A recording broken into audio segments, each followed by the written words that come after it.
హైదరాబాద్లో ఇల్లు అద్దెకు తీసుకోవడం సామాన్యులకే కాదు సాఫ్ట్వేర్ ఇంజనీర్లకు కూడా తలకు మించిన భారంగా మారింది. ఐటీ కారిడార్లో అద్దెలు అడ్డగోలుగా పెరగడంతో దూర ప్రాంతాల్లో ఉండేందుకు మొగ్గు చూపుతున్నారు. ప్రతి ఏటా వేలకు వేలు రెంట్లు పెరగడంతో వచ్చిన జీతంలో ఒక భాగం అద్దెలకే పోతోందని మధ్యతరగతి ప్రజలు వాపోతున్నారు. గేటెడ్ కమ్యూనిటీ విల్లాల్లోనే కాదు సింగిల్ బెడ్రూమ్ ఇండ్ల అద్దెలు కూడా చుక్కలు చూపిస్తున్నాయి. ఇల్లు అద్దెకు చూపించే బ్రోకర్లతో కూడా అద్దెలు విపరీతంగా పెరిగిపోతున్నాయని వాపోతున్నారు హైదరాబాద్ నగరవాసులు. చిన్న జీతంలోనైనా హైదరాబాద్లో ఒకప్పుడు సామాన్యుడి జీవనం కూడా సాఫీగా సాగిపోయేది. 10,000 లోపు ఆదాయం ఉన్న హైదరాబాద్లో ఒక కుటుంబం బిందాస్గా బతికేది. కానీ ఇప్పుడు పరిస్థితి పూర్తిగా మారిపోయింది. కాస్ట్ ఆఫ్ లివింగ్కు అత్యంత ప్రభావితం చేసే ఇంటి అద్దెలు హైదరాబాద్లో విపరీతంగా పెరిగిపోవడంతో వేతన జీవుల జేబులకు చిల్లు పడుతుంది. ఒక కుటుంబానికి వచ్చిన ఆదాయంలో 3/4 ఒక భాగం ఇంటి అద్దెకి సరిపోతుంది.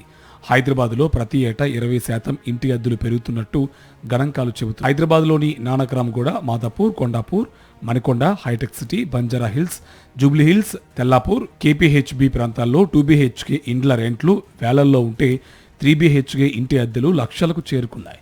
ముఖ్యంగా నానక్రామ్గూడ, మాదాపూర్ లాంటి ప్రాంతాల్లో 2025 జనవరిలో 70,000 రూపాయలు ఉన్న ఇంటి అద్దె 2026 జనవరికి వచ్చేసరికి ₹1,00,000 వరకు వెళ్ళింది.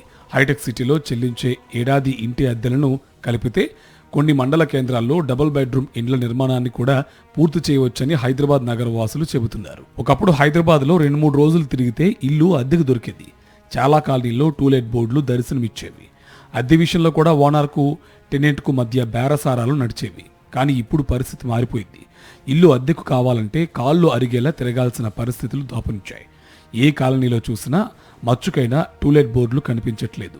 అదే సమయంలో ఇప్పుడు రియల్ ఎస్టేట్ బ్రోకర్లు కూడా తెర మీదకు వచ్చారు. ఎక్కడైనా 1-6 టూలెట్ బోర్డులు ఉన్నా అక్కడ బ్రోకర్లు వాలిపోయి ఓనర్లతో మాట్లాడి కమిషన్లు కుదుర్చుకుని బోర్డులు తీయించేస్తున్నారు. దీంతో కొన్ని ఏరియాల్లో 1 నెల అద్దె మొత్తం కమిషన్ రూపంలో బ్రోకర్ల జేబులోకే వెళుతుందని నగరవాసులు అంటున్నారు. పశ్చిమ హైదరాబాద్ ఏరియాలో అద్దెలు అడ్డుగోలుగా పెరగడంతో రెంట్లను భరించలేక చాలా కుటుంబాలు ఉప్పల్, వనస్థలిపురం, హయత్ నగర్, గుండ్లపోచంపల్లి, కొంపల్లి, చింతల్, ఘట్కేసర్ లాంటి దూర ప్రాంతాలకు మకాం మార్చుకుంటున్నారు.